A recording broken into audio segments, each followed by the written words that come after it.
Un poco mostrar las principales diferencias que tenemos en general los que hacemos ortopedia pediátrica con los que hacen trauma de adultos.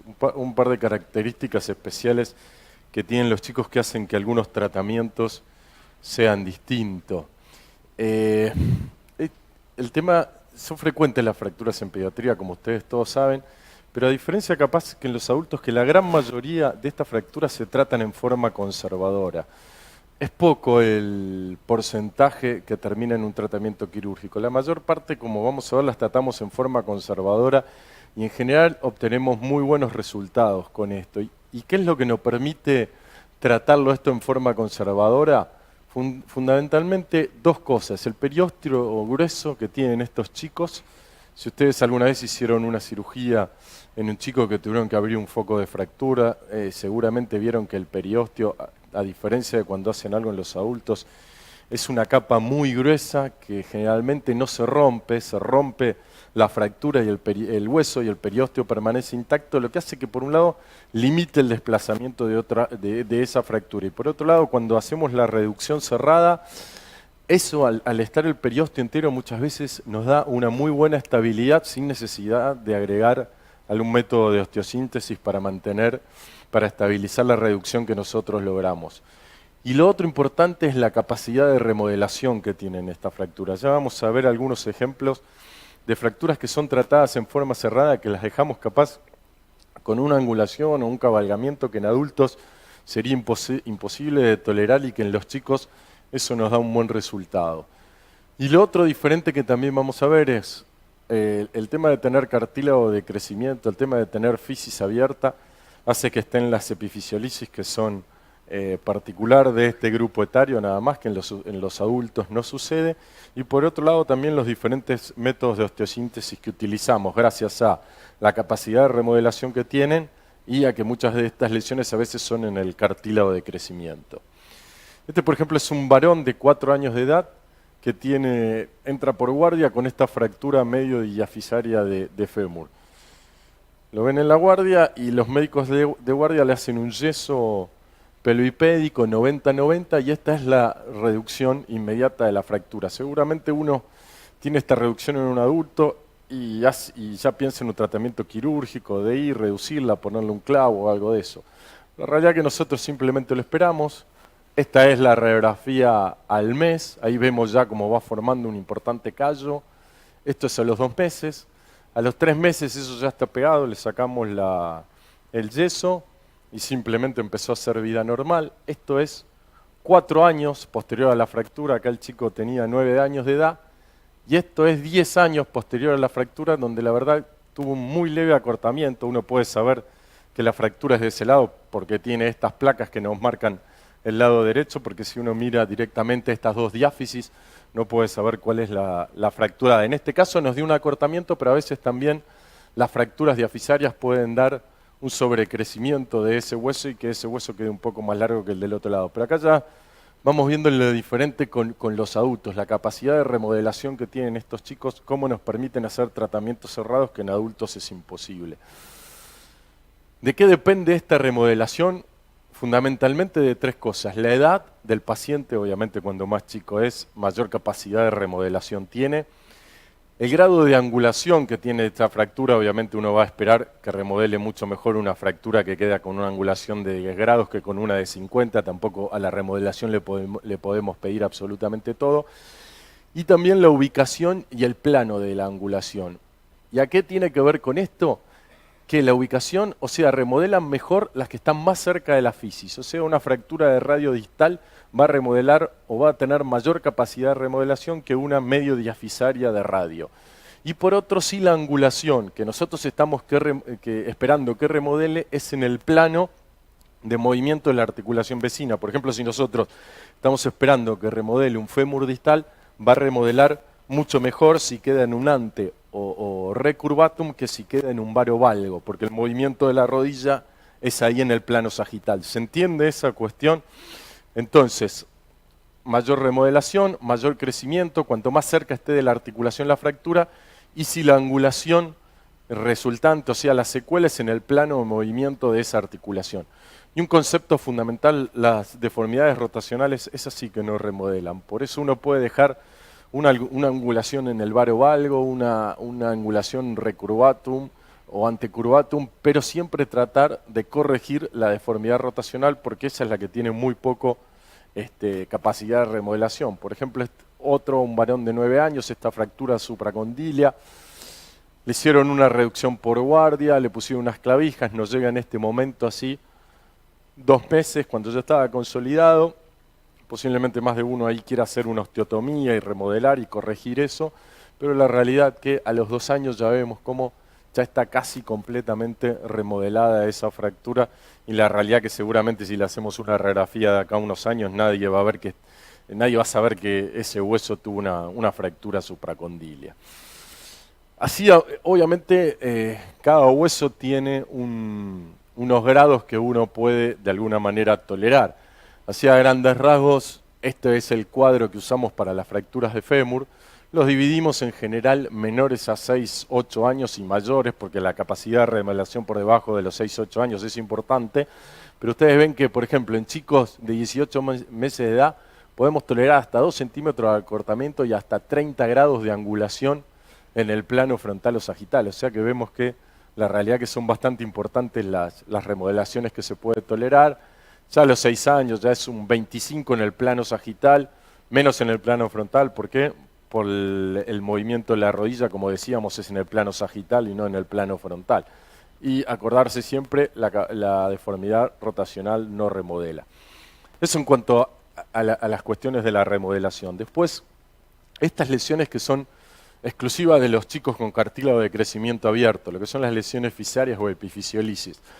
Lo que es importante acá, más que nada, es de que son lesiones que si bien son fácilmente tratables en el momento, porque cualquiera ve esto y dice esto es fácil de hacer una reducción, son lesiones potencialmente que pueden tener secuelas muy graves. O sea, un chico de 4 años en la cual tiene un cierre del cartílago de crecimiento nos va a traer una complicación importante porque son más o menos entre 12 y 13 años en que ese hueso va a estar creciendo mal y lo vamos a tener que ir corriendo de atrás. Entonces es fundamental ya saber que lesiones, por más simples que parezcan, pueden tener secuelas graves y por eso es importante siempre hablar con la familia de que si bien nosotros lo estamos tratando a esta epifisiolisis y de que posiblemente quedó muy bien reducida y eso igual que lo vamos a tener que seguir en forma extensa, no es solo 2 meses sacar el yeso, 1 mes más de rehabilitación y olvidarlo, sino que durante 2, 3 años va a haber que seguir la evolución de esa fisis para ver que no haya ninguna lesión y que en caso de que eso suceda, que posiblemente necesite de muchas cirugías en el futuro. ¿Dónde se vio que hay el menor índice de secuelas o de lesiones cuando uno trata estas epifisiolisis? Es fundamental conseguir una reducción anatómica. Si nosotros obtenemos una reducción anatómica de la epifisiolisis, el índice de puentes fisarios es menor que cuando la reducción no es anatómica. Y lo otro es evitar los tratamientos traumáticos, o sea, evitar múltiples intentos de reducción. Si uno trata 10 veces de reducir esto y va a terminar produciendo una lesión iatrogénica de la fisis más allá de la que se puede haber producido con el traumatismo, con la epifisiolisis inicialmente. Y otro concepto importante de tratar de evitar invadir el cartílago de crecimiento, la fisis con osteosíntesis.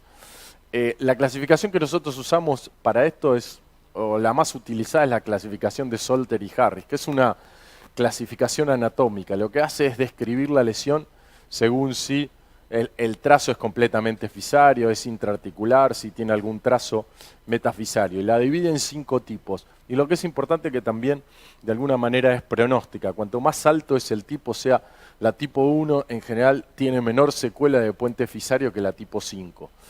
La tipo 1 y 2 son extraarticulares. La tipo 1 es una lesión exclusivamente a nivel de la fisis. Como vemos acá, no tiene ningún trazo intraarticular ni tiene ningún trazo metafisario, sino que es exclusivamente a nivel de la fisis. Gran parte de estas se pueden tratar con reducción cerrada exclusivamente, sin necesidad de estabilizarlas, y en general tienen un muy buen pronóstico. Uno le puede ir diciendo a la familia que si conseguimos una reducción anatómica, en general tienden a tener un bajo porcentaje de secuela, a menos que el trauma inicial, la energía inicial haya sido muy importante y haya producido una lesión a nivel de la fisis, independientemente de la reducción que nosotros consigamos. El tipo 2 sigue siendo extraarticular, pero ya tiene un fragmento metafisario, como vemos acá en este de tibia distal o como vemos acá abajo en este del radio distal. O sea, el trazo arranca por la fisis y termina escapándose ahí por la metáfisis. El tercero es intraarticular sin un fragmento metafisario. Como vemos, arranca en la fisis y termina saliendo, pero en vez de irse para la metáfisis se va para la articulación, como en este caso donde vemos que la metáfisis está bien y el trazo es intraarticular. Este es el tipo 3 y el 4 es este, pero cuando le agregamos el fragmento metafisario, o sea, es un trazo que arranca en la metáfisis, atraviesa la fisis y termina a nivel de la superficie articular. El 5 es el que conocemos como el aplastamiento fisario, en que se produce una compresión a nivel de la fisis. Esto radiográficamente muchas veces es de difícil diagnóstico, porque uno hace la radiografía y no se ve apretada la fisis, sino que es un chico que tiene mucho dolor a nivel de la fisis y uno lo tiene que sospechar por el mecanismo del traumatismo de que haya producido una compresión a nivel de la fisis. Generalmente el diagnóstico muchas veces lo terminamos haciendo con una resonancia y estas son las lesiones de mal pronóstico y donde hay que avisarle a la familia que muy posiblemente se produzca a futuro, independientemente de lo que nosotros le hagamos, un cierre prematuro del cartílago ese de crecimiento y que necesite algún otro tipo de tratamiento. El tratamiento, como decíamos, es la reducción anatómica. Por ejemplo, en este caso es una epifisiolisis tipo 2. Acá vemos el fragmento metafisario, está abierto adelante. Y acá la verdad que logramos una buena reducción cerrada, se inmoviliza con un yeso, es estable, simplemente se mantiene con eso y hay que decirle a la familia que va a haber controlado en el futuro, pero no genera mayor problema. Pero hay veces que nosotros logramos una buena reducción y esa reducción no es estable. Entonces ahí sí tenemos que utilizar algún método de osteosíntesis y como les decía anteriormente, uno tiene que tratar de no invadir la fisis, porque si invadimos la fisis es más alta la probabilidad de que se produzca un puente fisario. Entonces, nunca utilizar clavijas roscadas, ni tornillos, ni clavos a través de la fisis. Si necesitamos en algún momento invadir la fisis porque es una tipo 1, que por ejemplo no tenemos un fragmento metafisario o algún trazo intraarticular donde uno puede pasar un tornillo exclusivamente metafisario o epifisario, como vamos a ver, utilizar siempre clavijas no roscadas y tratar de que atraviesen la fisis en la parte central. Si uno hace un corte del área de la fisis, siempre cuanto más central sea donde la atraviesa la clavija, menor incidencia de que haga un puente fisario que si uno atraviesa la fisis en la periferia de la misma. Entonces, por ejemplo, este que tenía un fragmento metafisario, la realidad que era muy difícil ubicarlo, entonces le pasamos unas clavijas tratando de que sean centrales, por lo menos en el perfil. Obviamente en el frente no es tan fácil pasarlas centrales ahí, pero mantenerla ahí. Como ven, clavijas de que no sean roscadas y tratar de hacer una sola pasada, no pasar, no me gusta sacar paso y que quede agujereada la fisis en varios lados. A veces uno prefiere que la ubicación de la clavija no sea el ideal, pero si lo mantiene estable, bueno, el único intento pasa ahí. Otros casos como este, donde tenemos un fragmento metafisario importante, a veces directamente utilizando tornillos a nivel de la metáfisis, cierra la apertura de la fisis que estaba en ese lugar y no hace falta atravesarla con nada. En las tipo 3, como este caso, que tiene un buen fragmento metafisario, en general uno lo puede solucionar con tornillos compresivos a nivel de la metáfisis, o en este caso, el anterior era un tipo 2, en este caso que es un tipo 3, donde tenemos el fragmento ahí intraarticular, ponemos simplemente tornillos a nivel de la fisis, de la epífisis, no atraviesan la fisis, obtenemos una buena compresión ahí con una buena reducción de la superficie articular, esperamos que eso consolide, se sacan estos tornillos y no atravesamos la fisis ni nos lesionamos. Entonces, en general, las tipo 2, tipo 3 y tipo 4 uno la puede tratar ya sea con tornillos a nivel de la metáfisis o con tornillos a nivel de la fisis. Los puentes fisarios, como decíamos, es la secuela grave de esto, es más común en la epifisiolisis con un desplazamiento importante inicial. ¿Eso qué significa un desplazamiento importante inicial? Que es un trauma de alta energía, entonces muchas veces se puede producir la lesión de la fisis en el momento del trauma e independientemente que nosotros logremos una buena reducción. Entonces lesiones con un desplazamiento importante, alta energía, que no conseguimos reducción bien, siempre hablar a la familia de la posibilidad de que esto suceda en el futuro. Como decíamos, más frecuente en las Solter y Harris más altas y también luego de repetidos intentos de reducción o de repetidos pasajes de clavijas o eso. Entonces tratar de evitarlo, hacer 1 o 2 reducciones y 1 o 2 pasajes de clavija nada más. Este, por ejemplo, es un chico, una epifisiolisis tipo 1, la realidad que parecía, uno lo ve y es 11 años de edad, ya decimos, bueno, es un chico grande, una epifisiolisis simple tipo 1, un leve desplazamiento, uno hubiese dicho, bueno, en este logramos una reducción aceptable y no hubiese pasado nada, pero bueno, la reducción no fue la ideal, se trató de esta manera y ahí vemos ya al año y 2 meses cómo este lado seguía creciendo bien y de este lado ya empezamos a tener un cierre central, ya empieza a haber alteraciones a nivel de la orientación de la carilla articular del radio y ese. Y es una epifisiolisis que uno lo hubiese visto y fue un trauma de baja energía, un desplazamiento mínimo, pero no hubo una reducción adecuada y se produjo el puente fisario.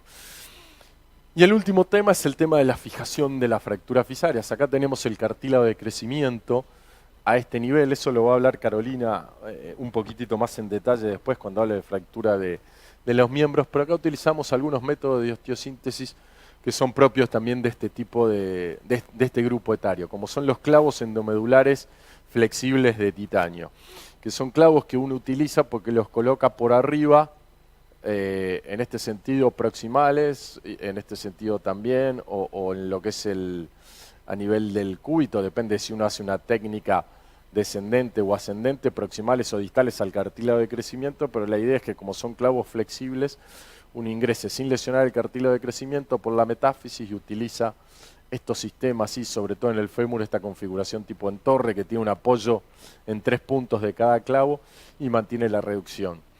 Esto es en fémur, esto es en radio y cúbito, que son los lugares donde más se utilizan, aunque lo hemos utilizado también en tibia, no es lo que más me gusta, pero bueno, se utiliza en tibia y en alguna que otra clavícula también, en algún chico muy chiquito, que las placas eran muy grandes, para poner una placa de 9, 10 años tenía el chico, también lo hemos utilizado. Las ventajas es que es una técnica simple, igual que los clavos, es mínimamente invasiva, simplemente hay que hacer la apertura en la piel y la ventana en el hueso por donde va a entrar el clavo. No aborda el foco de fractura. En general uno logra estabilizaciones bastante estables bueno, que permite una rápida movilización de la articulación y no lesiona el cartílago de crecimiento. Obviamente no tiene la misma fortaleza que un clavo macizo acerrojado, no nos permite una carga en el momento, pero sí muchas veces permite no dejarlo inmovilizado con un yeso y empezar a mover rápido en antebrazo la articulación del codo y en lo que es el fémur la articulación de la rodilla. Las técnicas, como decíamos, ascendente es cuando es de distal a proximal, como en este húmero, en este chico de 5 años, también ahí a nivel del radio o a nivel del fémur. Y es técnica descendente, o sea, de proximal a distal, cuando lo utilizamos en cúbito o en tibia, que se usa también como en fémur, una configuración así en torre con 2 clavos, uno de cada lado, pero acá ingresamos por la parte proximal de la tibia y vamos hacia distal. Otros métodos de fijación que también utilizamos mucho, a nosotros nos sirve mucho en estas fracturas de tibia, que en general se dan en chicos adolescentes por baja energía, por traumatismos deportivos, que son fracturas en general que tienen un trazo oblicuo o espiroideo, pocas veces tiene un tercer fragmento, pero si un tercer fragmento ese es grande, muchas veces simplemente con estos que la reducción cerrada es fácil o con una muy pequeña apertura del foco y poniéndole algunos tornillos que hagan compresión, vemos que obtenemos muy buenas reducciones ahí por abordajes mínimamente invasivos. Lo mismo que la capacidad de remodelación y la utilización de clavijas. Esto es una fractura de fémur distal, acá la ven, la habían puesto en una tracción, simplemente hicimos una reducción, la estabilización con clavijas obviamente había una pérdida de hueso, no es una estabilización perfecta, hubo que ponerle un yeso para que nos ayude. Esto, una de las clavijas se había movido y formó este puente, lo sacamos, pero como ustedes ven, ya varios años después remodeló eso, quedó perfecto simplemente con 2 clavijas puestas en forma percutánea y sin ninguna lesión a nivel de la fisis. Esto obviamente es una fractura muy distal para tratarla con clavos endomedulares flexibles porque el punto de entrada es justo donde se produjo la fractura y estas andan muy bien con clavijas puestas en forma percutánea. Entonces, más o menos, haciendo un resumen de lo que vimos, gran mayoría por esto del periósteo grueso y de la capacidad de remodelación, se tratan en forma conservadora con muy buenos resultados. Y cuando tengan una fractura que no está perfectamente reducida, y digan, bueno, la puedo dejar o no así, tengan en cuenta tres cosas: la edad del paciente, lo cercana que está la fisis y si el deseje es en el plano de movimiento de la articulación vecina. Y en base a eso uno ya puede decir, bueno, esta la podemos dejar así o esta la reducimos un poco más. En cuanto son las lesiones de la fisis, reducción anatómica, evitar múltiples intentos de reducción. Si hay que atravesar la fisis, utilizar clavijas no roscadas. Y en caso de los que tienen un fragmento metafisario o un trazo intraarticular, es muy bueno la utilización, como vieron, de tornillos paralelos a la fisis, ya sea en la metáfisis o en la fisis. Y también la utilización de los clavos endomedulares como osteosíntesis adecuada para las fracturas diafisarias de los huesos largos.